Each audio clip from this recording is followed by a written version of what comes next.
All right, Congresswoman Alexandria Ocasio-Cortez and other Democrats unveiling their radical, extreme Green New Deal today to address what she calls catastrophic climate change. The world's going to end in 12 years.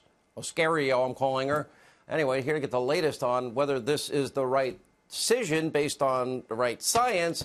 He's the Competitive Enterprise Institute Senior Fellow, Christopher Horner, weatherbell.com Chief Meteorologist, our friend Joe Bastardi. Okay, Chris, let's start with you. You've written a number of books on the subject.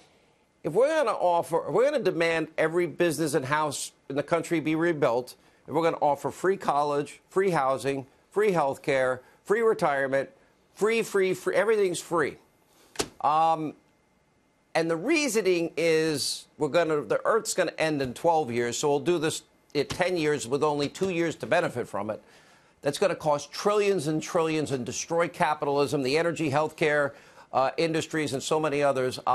Good idea?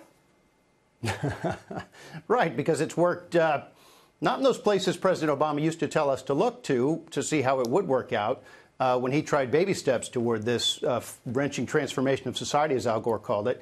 We used to be the only ones not doing it. Now we're told, well, we'll be the first. You'll see this plan opens with the alarmist liturgy, but then it reels off page after page of what you noted, this progressive boilerplate about guaranteed income and so on for those unwilling to work. There's no mention of a climate impact. There's no mention of a change in temperature, which is the flag it sails in under, but there's no one who actually claims it would impact the climate. This is about the fundamental transformation. You'll see in the Washington Post tomorrow a scathing editorial pointing out that you're trashing the enterprise of the climate industry here by going off on your massive project. Meanwhile, they claim it would cure these social ills. It would exacerate badly all of them through energy poverty. The 1970s, killing jobs, energy poverty, and so on. Joe, the 70s was the nice new ice age is coming. Then global warming. The Earth has the temperature, and it's going to explode in a number of years that passed already. Now we just say climate change, but it's really predicated on what? A battle against capitalism, that the premise that man on Earth is pillaging the planet for profit? Well, first of all, H.L. Mencken, who was a Democrat, said it correctly. The urge to save humanity is almost always a false face for the urge to rule it.